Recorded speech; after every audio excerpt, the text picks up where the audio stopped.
Their journey began in Yasharel, but they were scattered across the face of the earth, each one with its own beat, and each one with its own rhythm. As the dry bones are being revived, the beat begins again at the heart of the tribe.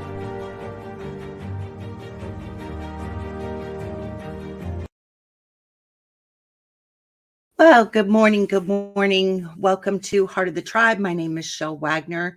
So glad you were able to come and join me today, whether you're able to join live or in the future. It's my pleasure to have you here. We are closely wrapping up this series on at least this part of the series of Kings and Prophets, where we've been going through the book of Kings. I'm going to be covering chapters 18, 2 Kings 18 through 20 today. And I'm going to kind of cover it fairly rapidly. We're not going line by line today. I'm kind of ready to get to the end of this because there are some timely messages that I know that I need to share. You know, there's some things really burning in my heart about what is going on in the nation of Israel and the world and the other nations' involvement in it. And I have some things that I want to share on that. But I'm not going to do that on this broadcast. On this broadcast, I'm just going to go ahead and give you my presentation here. Today is October the 20th of 2023. And we are talking about the Kings and Prophets, part 11, 2 Kings 18 through 20. And the first thing I put up here was Epigenetics and King Hezekiah. And the reason that I put that, and I've shared a lot before on epigenetics, Dr. Carolyn Leaf had shared one thing when she wrote about it, that epigenetics was like a zip file. And it really reminds me that all of us have free will and choices to make in our lives on whether we're going to choose life or whether we're going to choose death. Yah has said before, said to us in his Torah, I've set before you life and death. I would that you choose life, right? That's what he always wants for us. But we are free. We have free will and we can do whatever we choose to do. All right, so let's go into this. Let's look at some of the background of this. Let me see if I can get my slides. There we go. So I was looking, of course, in Robert L. Cate, his book called An Introduction to the Old Testament and its Study. So the two major features of this era are the invasion of Sennacherib and the wicked reign of Manasseh. King Hezekiah, so this is going a little beyond what I'm going into today. The very next presentation, we're going to dig deep into Manasseh and his kingdom. Because, and why I say this epigenetics thing, let me back up for just a moment. You know, we had King Ahab, who was, just extremely, extremely wicked. We had, let me look in here for 1 second.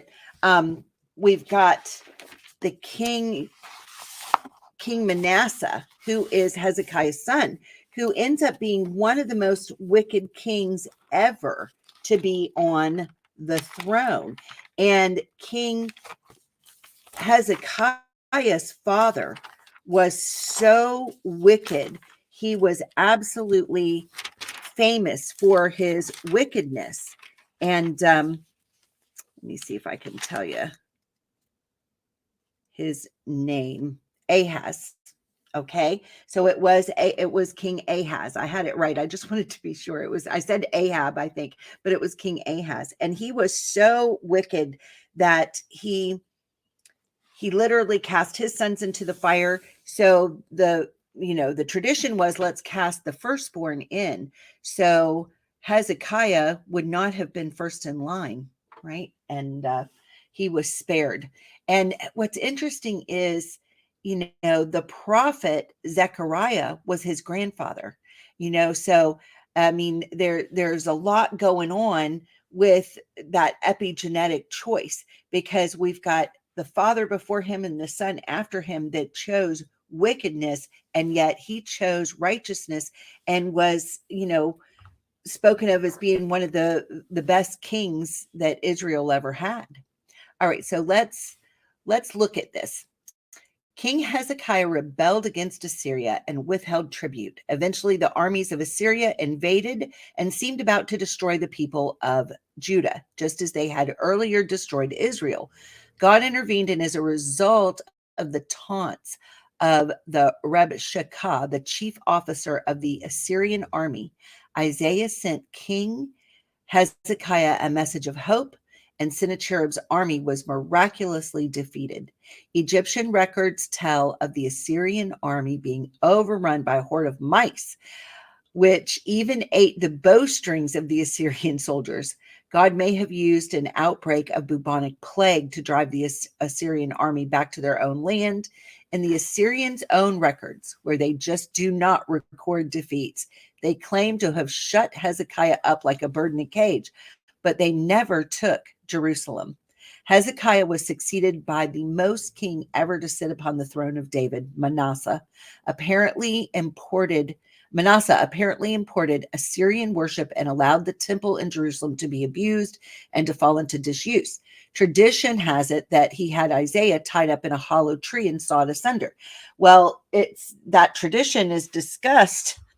Dr. Pigeon and I not long ago did a show on the ascension of Isaiah, and this is the book that it's in, called Shamayim, which is available at cepherpublishing.net. And that's one of the things that I'm going to be covering next. I've been waiting to get to do more of a study and on this particular book, The Ascension of Isaiah. So I'm really looking forward to it. That's going to be coming up very quickly. So it's not just a tradition. I think that it's well established that this is what happened, and we'll go into that story. So in Hebrews 11:37, this what they're calling a tradition is established in Scripture. It says they were stoned, they were sawn asunder, were tempted, were slain with the sword. They wandered about in sheepskins and goatskins, being destitute, afflicted, and tormented. So it talks about the one sawn asunder. That would have been Isaiah. All right, so now I found more information, which did such a good job of a summary that I felt like a line-by-line study was not necessary. So I'm going to be highlighting a few things out of the scriptures, but I wanted to read this information that comes from this book, which is Stephen M. Collins, Israel's Lost Empires. All right. So it says, while Judah remained in the land after Israel departed, their presence in the land was far from secure. 8 years after the Israelites were driven from Palestine, the Assyrians invaded Judah, intending to do to Judah what they had done to Samaria. This is in 2 Kings 18:10-13. Their initial efforts were successful as the Assyrians came up against all the fenced cities of Judah and took them. This resulted in much of the tribe of Judah going into captivity at this time. 2 Kings 18:13-17 and 19:8 state only 3 Jewish cities, Jerusalem, Lachish, and Libnah, resisted the Assyrians. Judah was ruled by a righteous king named Hezekiah. The Assyrians mocked Hezekiah's God, asserting that he would be as impotent as the gods of Hamath, Arpad, Sepharvaim, Hena, Ivah, and Samaria. And that's in 2 Kings 18:33-35. In 2 Kings 18:14, it records that Hezekiah gave Assyria's king tribute of 300 talents of silver and 30 talents of gold in an effort to buy off the Assyrians. Assyrian records also mention Hezekiah's tribute of 30 gold talents in a remarkable confirmation of this biblical account. God's judgments are not easily evaded by means of mammon, and Hezekiah finally appealed to God for divine help. An examination of the cuneiform Assyrian records of this invasion shows why Hezekiah and his people were desperate for help. An Assyrian stone carving depicting the Assyrian siege of Lachish is on display in the British Museum. Werner Keller describes the relief in his book, The Bible as History, as follows. On the turrets and breastwork of Lachish, the Judahite defenders showered a hail of arrows on the attackers, hurled stones down upon them, threw burning torches among the enemy. At the foot of the wall, the Assyrians are attacking with the utmost violence. Their engineers have built stopping ramps of earth, stones, and felled trees. Siege engines, the first tanks in history, push forward up the ramps against the walls. They are equipped with a battering ram, which sticks out like a barrel of a cannon. Tunnels are being driven into the rock beneath the foundation of the walls. The first captives, men and women, are being led off. Lifeless bodies are hanging on pointed sticks. They have been impaled. That is warfare, right? Okay, so one can imagine the horror of the siege faced by Jerusalem's inhabitants as defenders were terrorized by Assyrian tactics, which included impaling their countrymen on stakes. As extreme as his position was, Hezekiah's prayer did not simply ask God to save their skins. He laid out before God an Assyrian letter that mocked God's ability to help them. Hezekiah asked God to intervene for his name's sake, portraying the battle as one in which God's own honor was at issue. God responded by sending a death angel to kill 185,000 Assyrian soldiers in one night. 2 Kings 19:14-35 was where we get the record of that. Mute testimony to the accuracy of the biblical account is given in the Assyrian records of the siege of Jerusalem. They claim the 30 talents of gold, but include few details why Assyria retreated from Jerusalem without a victory. This indicates that Assyria suffered an unexpected calamity at Jerusalem. This action of God did not kill all Assyrians in Judah.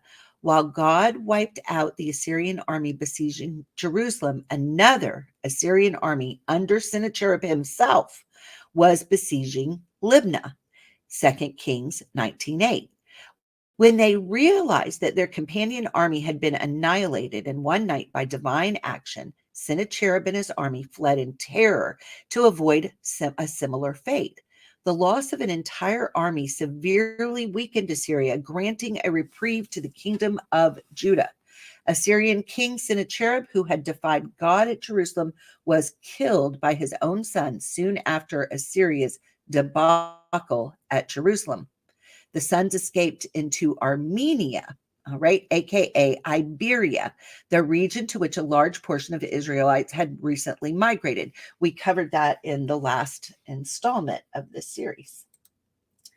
All right, so going into the scriptures, let's look at 2 Kings 18:1. Now that we have some background on what was happening, let's look at the scriptures. Now it came to pass in the 3rd year of Hushah, son of Elah, king of Yasharel, that Hezekiah, which is Hezekiah, the son of Achaz, king of Yehudah, began to reign. So that he was the son of the evil king of Achaz.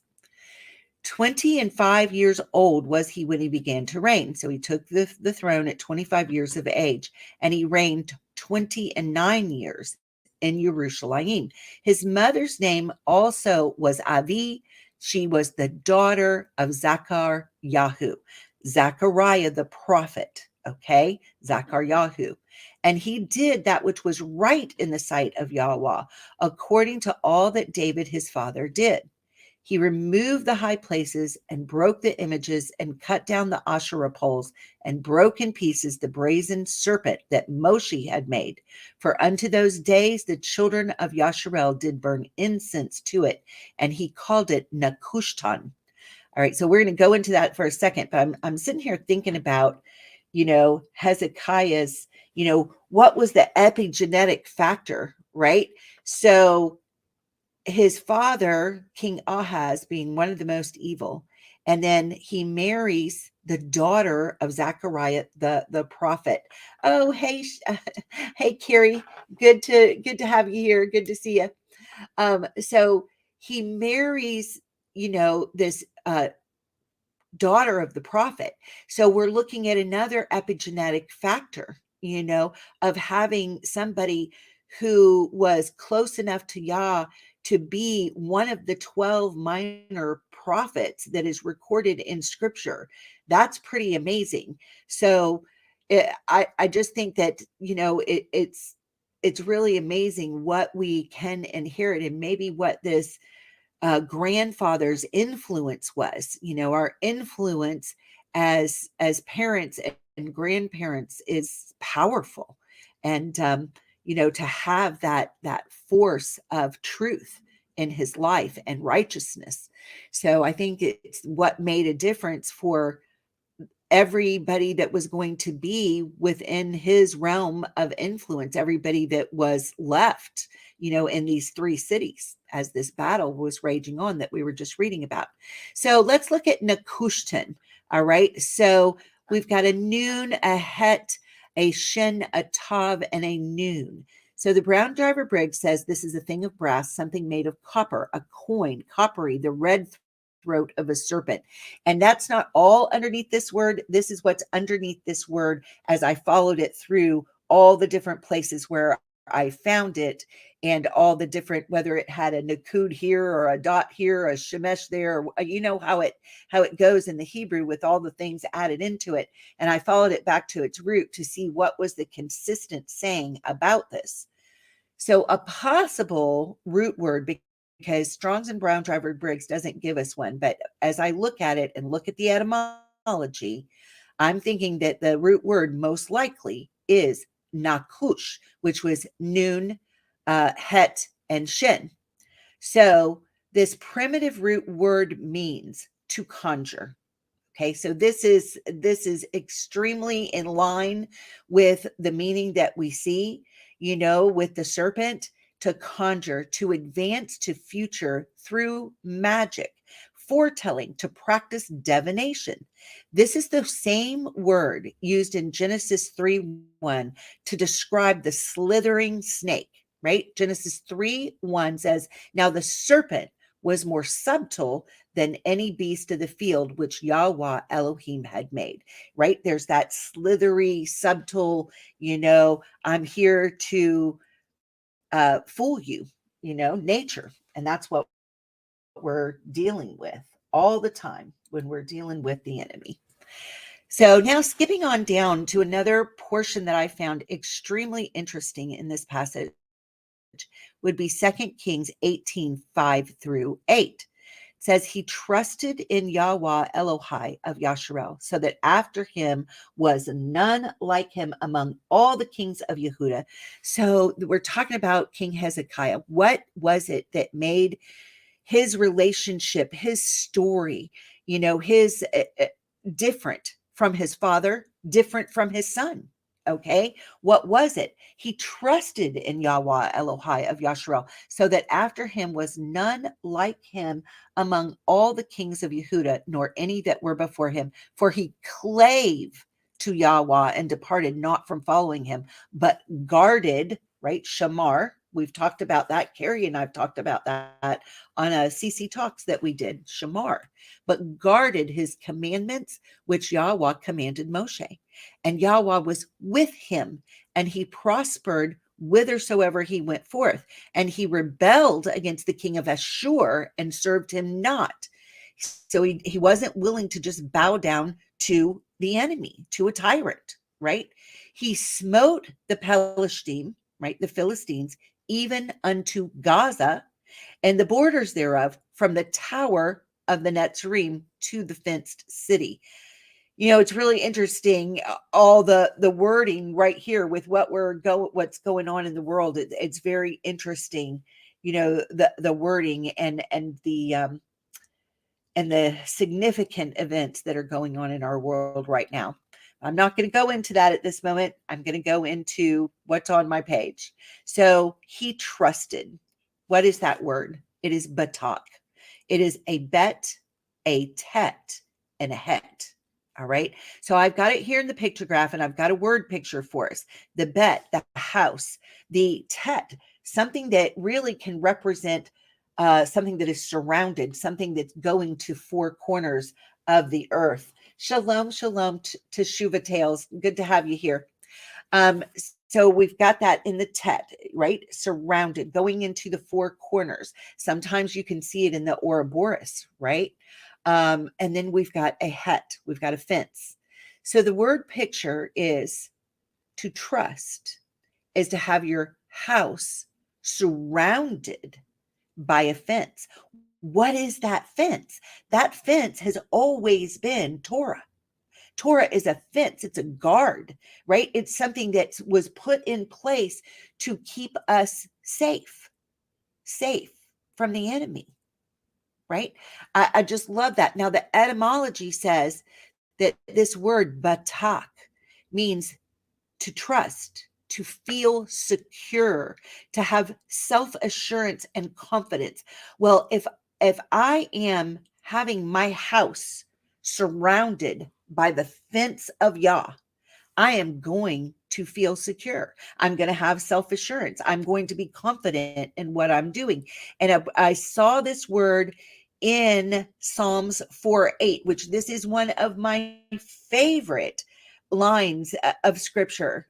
And it says, I will both lay me down in peace and sleep, for you, Yahweh, only make me dwell in safety.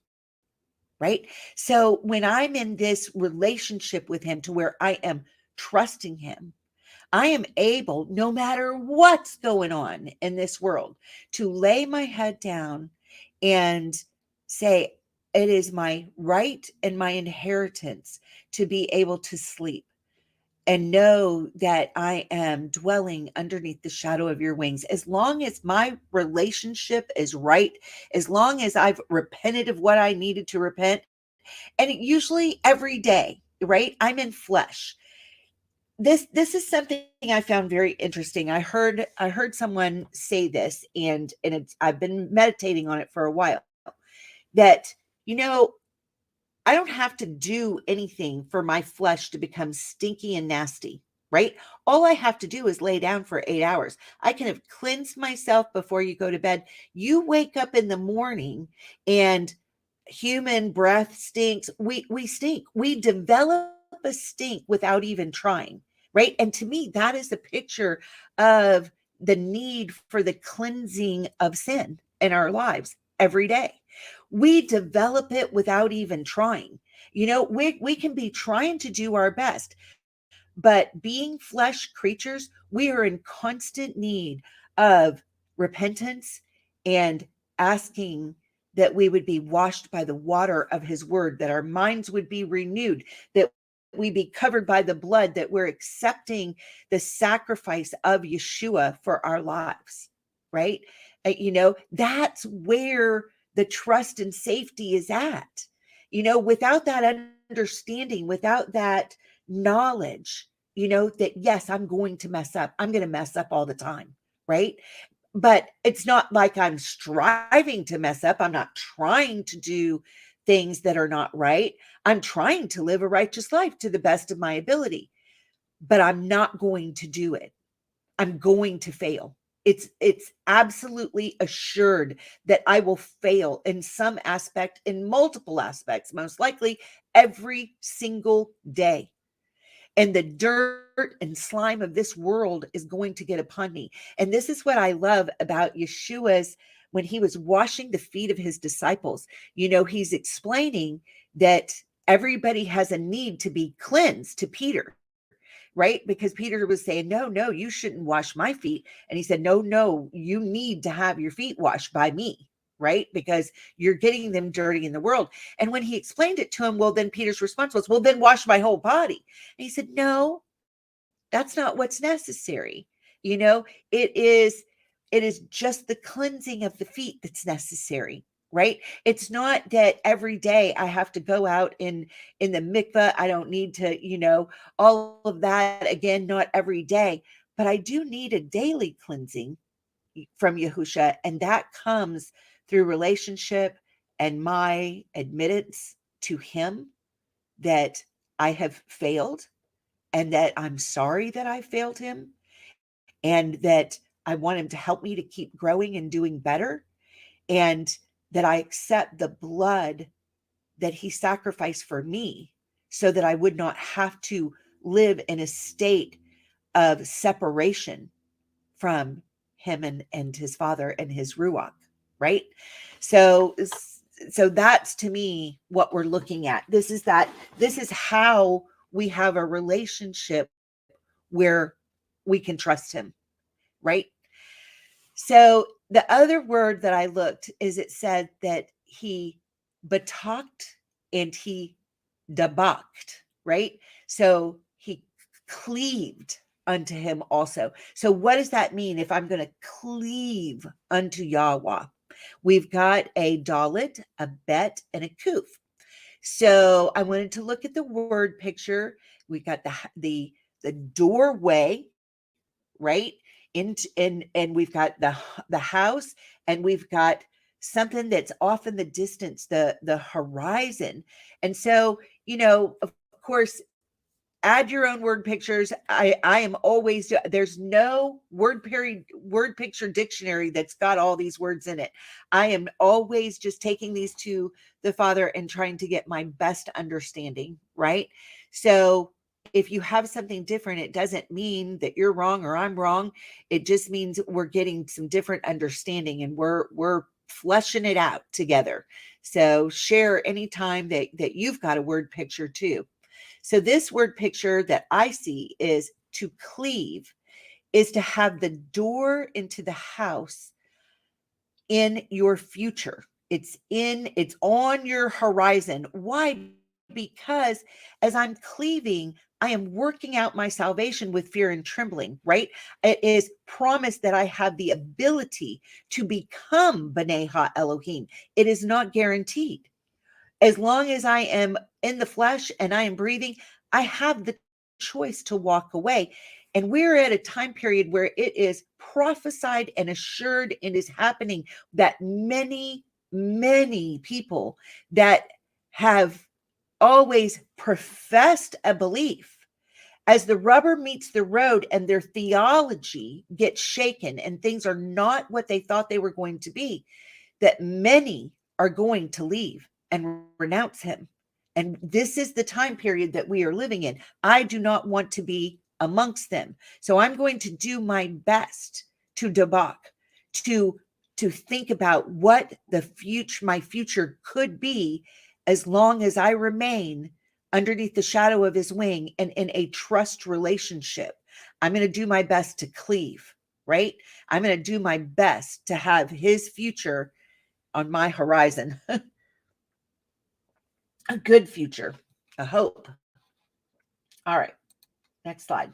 So I'm skipping ahead in the story. Now in the story, I'm in 2 Kings 19, 5 through 7. This is when, that they have put up with the tyrant screaming at him, you can't trust in Yah. You're an idiot to put your trust in Yah. I mean, can't you even hear it in our day? Well, don't you believe in the science? I mean, it's the same tyrannical spirit, right? And this is what they were dealing with right then. So here's what King Hezekiah, he comes to the prophet Isaiah, Yeshayahu. Let's read about it. 2 Kings 19, 5 through 7. So the servants of King Hezekiah came to Yeshayahu, and Yeshayahu said unto them, thus shall ye say to your Adonai, thus says Yahweh. Okay, so now we've got the word of the prophet to the king in this situation. Be not afraid, right? How many times do we see this in scripture? Fear not, fear not, fear not, fear not, fear not, right? Because what is our response when we are in these flesh suits and tyrants are coming at us? The flesh response is fear, right? Yah's word to us always is fear not, right? Be not afraid of the words which you have heard, with which the servant of the king of Ashur has blasphemed me. Okay. Yah is taking this personally. He's like, they may be speaking this at you to try to terrify you, trying to get you to turn away from me, but they are blaspheming me. They are denouncing my nature, my character, my identity, my authority, right? They are trying to corrupt my reputation. and Yah's saying, and I won't put up with it. He's not going to put up with it then, and he's not going to put up with it now. He says, behold, I will send a blast upon him, and he shall hear a rumor and shall return to his own land, and I will cause him to fall by the sword in his own land. He's saying his sentence for this is death. And that's exactly what happened. And so you can see I put this frequency picture on my PowerPoint right here, because there are always things going on in the atmosphere, and the word of Yah will go forth and perform that for which he sent it forth. This is why I love reading the scriptures out loud and just giving my voice witness to that. So after King Hezekiah hears this word from Yeshayahu, all right, he is still in fasting and in repentance and in prayer. And so here is Hezekiah's prayer. And I wanted to share this because I thought all these prayers, especially when good and righteous examples of our forefathers are written, I believe that they're given to us for our admonition so that we will know how to pray during times of distress. And so we find this in 2 Kings 19, starting in 14. It says, and Hezekiah received the Cepher of the hand of the messengers and read it. And Hezekiah went up into the house of Yahweh and spread it before Yahweh. What was this thing that he received? It was the messengers from King Sennacherib that says, I'm going to destroy you. It was an evil report, right? And so he's spreading this evil report out before Yah. He's saying, this is what they're saying. All right. And Hezekiah prayed before Yahweh and said, O Yahweh, Elohai of Yasharel, which dwells between the cherubim, you are the Elohim, even you alone of all the kingdoms of the earth. You have made the heavens and the earth. Yahweh, bow down your ear and hear. Open, Yahweh, your eyes and see and hear the words of Chen Sharif. And right there, you can see it on my PowerPoint because I'm using the Cepher translation. When it says, Yahweh, your eyes and see and hear, and it's got the Aleph Tav right there. The words of Chan Sharif, which has sent him to reproach the living Elohim, right? He's saying he's coming against you. This is what Hezekiah is saying. Of a truth, Yahweh, the kings of Ashur have destroyed the nations and their lands and have cast their Elohim into the fire. For they were no Elohim, but the work of men's hands, wood and stone. Therefore, they have destroyed them. Now, therefore, O Yahweh Eloheinu, I beseech you, save us out of his hand, that all the kingdoms of the earth may know that you are Yahweh Elohim, even you only. So then Isaiah prophesies concerning King Sennacherib's fall. And we see this in 2 Kings 19, starting in verse 20. Then Yeshayahu, Isaiah, the son of Amoz, sent to Hezekiah, King Hezekiah, saying, thus says Yahweh Elohai of Yasharel. So Hezekiah has said his prayer. The prophet Isaiah gets the answer and delivers it to the king. That which you have prayed to me against Khan Cherib, king of Ashur, I have heard. This is the word that Yahweh has spoken concerning him. The virgin, the daughter of Zion, has despised you and laughed you to scorn. The daughter of Jerusalem has shaken her head at you. Whom have you reproached and blasphemed? And against whom have you exalted your voice and lifted up your eyes on high, even against the Holy One of Yasharel? By your messengers you have reproached Adonai, and have said, with the multitude of my chariots I come up to the height of the mountains, to the sides of Lebanon, and will cut down the tall cedar trees thereof. Now, this tall cedar trees are representative of that Nephilim spirit, right? The giants. Okay, we see this connection so many times. And the choice fir trees thereof, and I will enter into the lodgings of his borders, and into the forest of his Carmel. I have dug and drunk strange waters, and with the sole of my feet have I dried up all the rivers of besieged places. Have you not heard long ago how I have done it? I mean, isn't this interesting how he says he's dried up the rivers? Like when he wanted his people to pass through mighty waters. I mean, we know he sent a blast of his nostrils in Moses' day, but he also says that he has dried up rivers too, so that, with his feet, like he just put his feet down in the midst and said, dry up, right? He intervenes in miraculous ways for his people. He says, I have dug and drunk strange waters, and with the sole of my feet have I dried up the rivers of besieged places. Have you not heard long ago how I have done it, and of ancient times that I have formed it? Now have I brought it to pass that you should be to lay waste fenced cities into ruinous heaps. Therefore, their inhabitants were of small power. They were dismayed and confounded. They were as the grass of the field, and as the green herb, as the grass on the housetops, and as grain blasted before it be grown up. But I know your abode, and your going out, and your coming in, and your rage against me.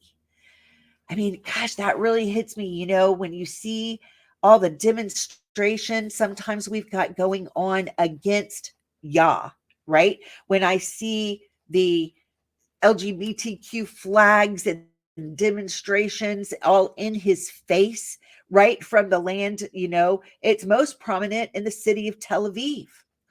It's like the LGBTQ capital of the world, right? And this is going on.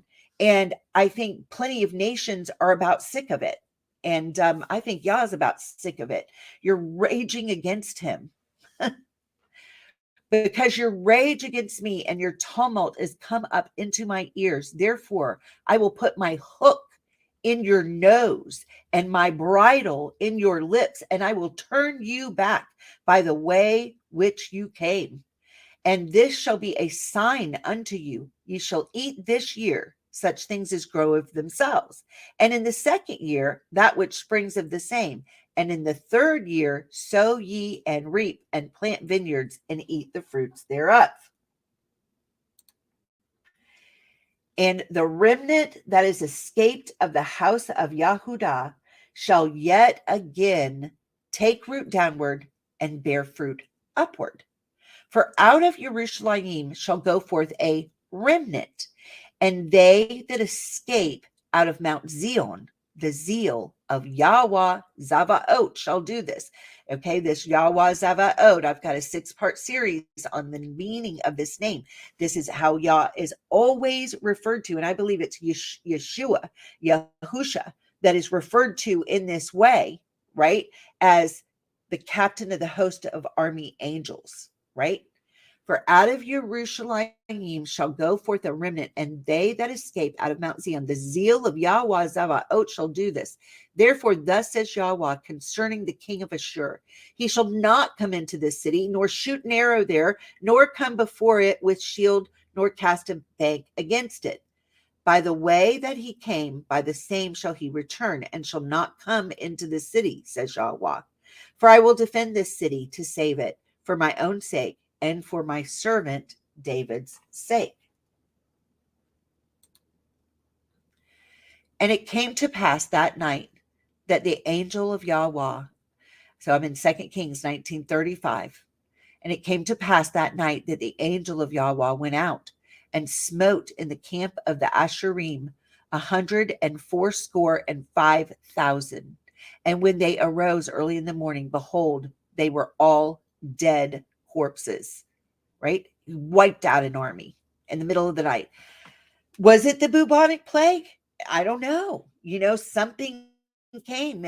Yah, by his supernatural forces, released something that wiped them out. So Chan-Shariv, king of Ashur, departed and went and returned and dwelt at Nineveh. He's like, yeah, we're out of here. This fight's done. It almost wiped out his whole army. I mean, his kingdom took a significant blow. And it came to pass as he was worshiping in the house of Nikroch, his Elohim, that Adramelech and Shar-Esther, his sons, smote him with the sword, and they escaped into the land of Ararat, and Akar-Hadon, his son, reigned in his stead. Right? So his own family killed him. All right, let's look here. We're at Hezekiah's illness and recovery. This is 2 Kings chapter 20. I really wanted to take a little time to go into this because I find it very interesting. It says, in those days was Hezekiah sick unto death. All right, he was dying. And the prophet Yeshayahu, the son of Amoz, came to him and said unto him, thus says Yahweh, set your house in order, for you shall die and not live. Then he turned his face to the wall and prayed unto El Yahweh, saying, I beseech you, O Yahweh, remember now how I have walked before you in truth, right, in Emet, and with a perfect heart, and have done that which is good in your sight. And Hezekiah wept sore. So he was very sad that he was going to be departing the earth at this point. I imagine, he's come through this huge battle. He's had this great victory from Yah. He's looking at rebuilding this kingdom, and he wants to participate in that because I'm sure that the people were celebrating him mightily for his victory, and life was probably fun at that particular moment for him. And then he gets sick. And it came to pass, afore Yeshayahu was gone out into the middle court, that the word of Yahweh came to him, saying, all right, turn again and tell Hezekiah, the captain of my people, thus says Yahweh, the Elohai of David, your father. I have heard your prayer. I have seen your tears.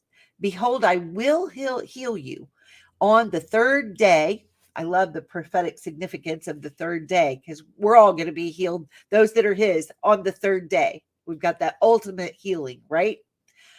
I will heal you on the third day. You shall go up unto the house of Yahweh. And that's what will happen to us on the third day, right? And I will add unto your days 15 years. Now, this is, I see the prophetic statement in that, but now I also see him speaking directly to Hezekiah in response to his prayer. I will add unto your days 15 years, and I will deliver you and this city out of the hand of the king of Ashur. And I will defend this city for my own sake and for my servant David's sake.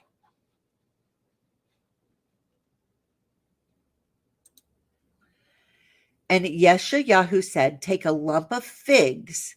And they took and laid it on the boil, and he recovered.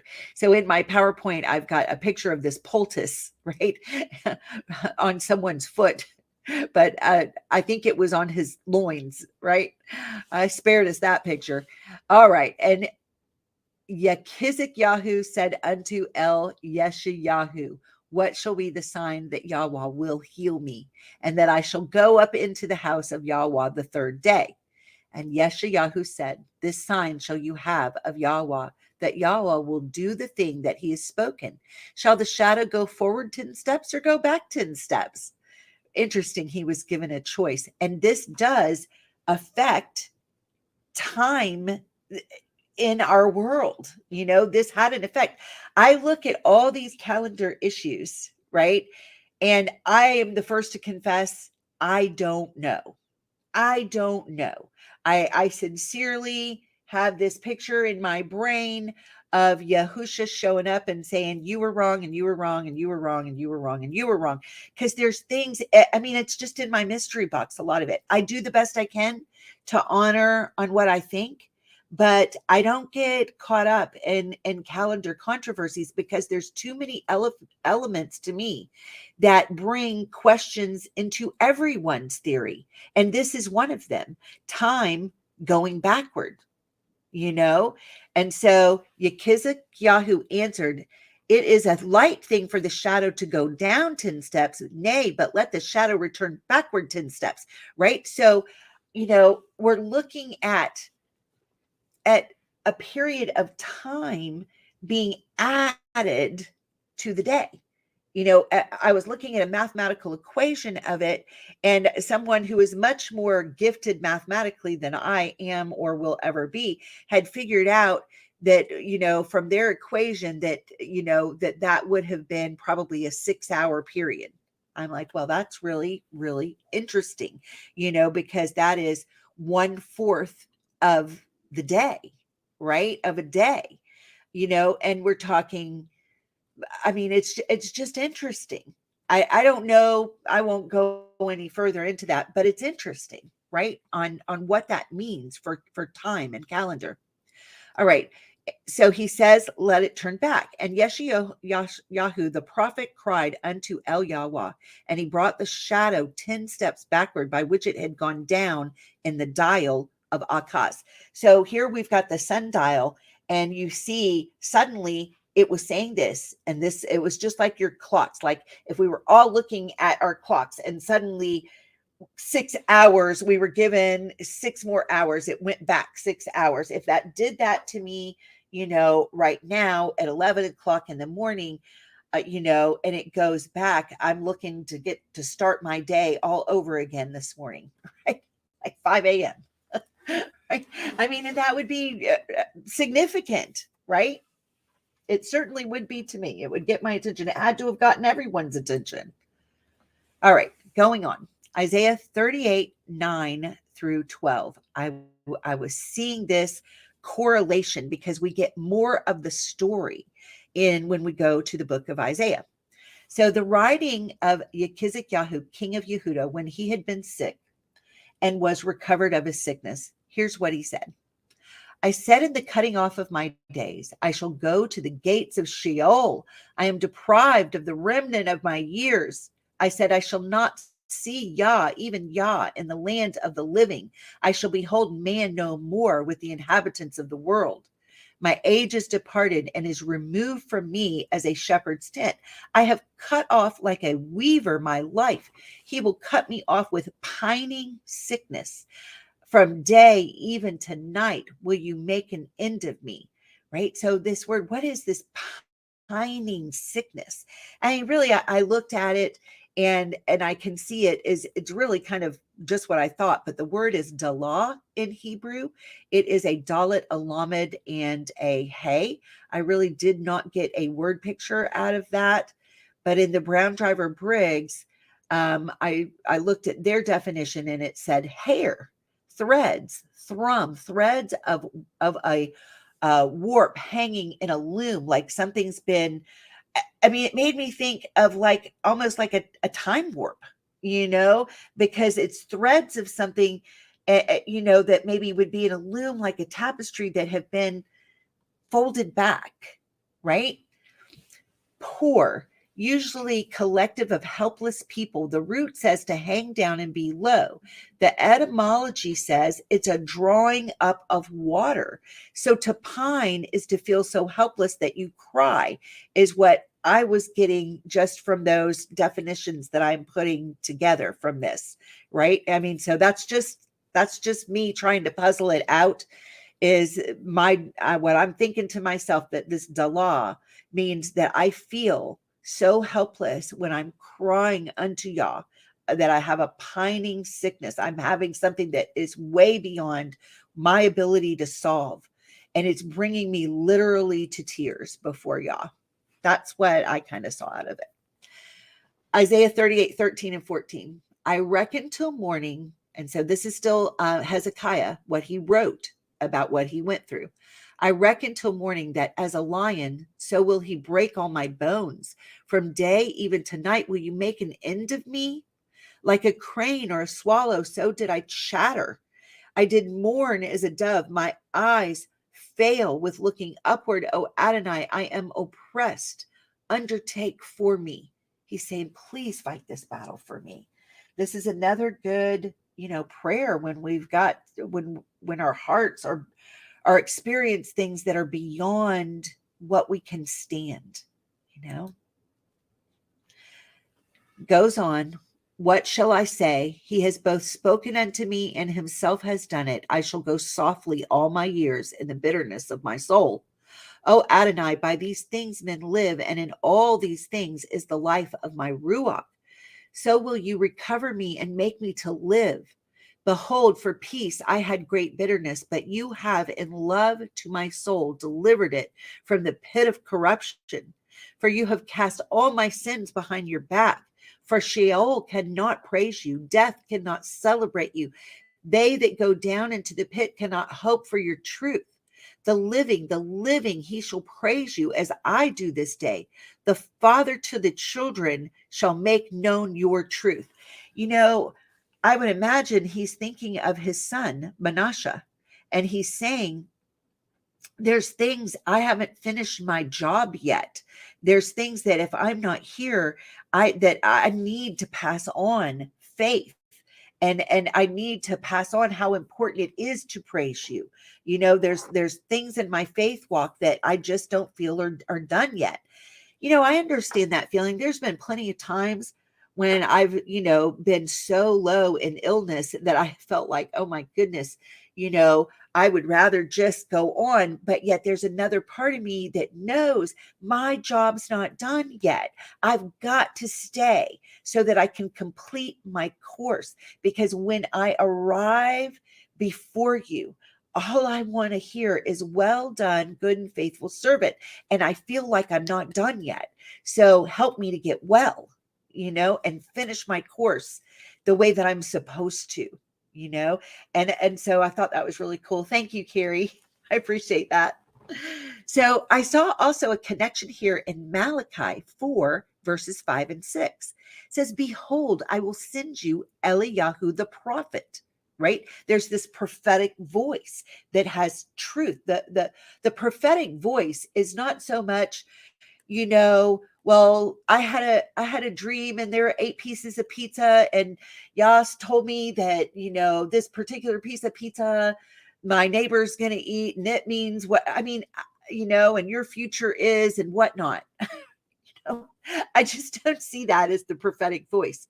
What I see as the prophetic voice is like Jeremiah, that the word of Yah is like fire inside of you. And it's got to come out. It's like fire in your bones, right? And it's his word that needs to go forth. And it needs to be proclaimed in truth. His word is living. It's not just words on a page. It's living. And it comes through his living spirit within us and goes out into the highways and the byways. And it makes a difference, right? And when you're not done with that yet. And to where you still have that fire that you want his word coming forth through every aspect of your being. And so I see this connection here in Malachi 4, 5, and 6. Behold, I'm going to send you Eliyahu the prophet before the coming of the great and dreadful day of Yahweh, right? And he shall turn the hearts of the fathers to the children and the heart of the children to their fathers, lest I come and smite the earth with a curse. I believe that this is the time period that those who have his word, we are living it out. I believe we're in the days of the children, right?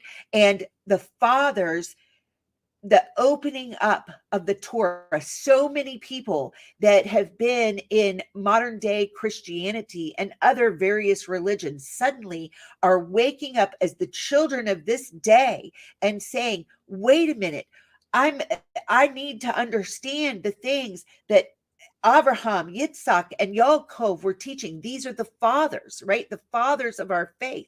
And I need to have an understanding for that, right? I'm that their hearts of the fathers are turned back to us. The Torah is coming back into our existence, and to know that this is for us, that the book is the same from the first page to the last page, and it's all one consistent message from one Echad Yahweh, right? And it's burning now in the hearts of the children to bring this forth in this day. And I'm so glad to be a part of the children, right? Okay. All right. Finishing up 2 Kings 20. I'm in verse 12. At that time, Baladan, the son of Baladan, king of Babel, sent Sepharim and a present unto Hezekiah, for he had heard that Hezekiah had been sick. Oh, isn't that nice? His friend from Babylon is going to send him a gift. All right. And he is so flattered by this and Hezekiah hearkened unto him and showed them all the house of his precious things, the silver and the gold and the spices and the precious ointment and all the house of his armor and all that was found in his treasures. There was nothing in his house nor in all his dominion that Hezekiah showed him not. You know, I'm looking at this going, all right, here King Hezekiah been through a war to where, I mean, it looked certain, defeat looked certain. Yahweh intervenes and they're delivered. He has a sickness that death looks certain.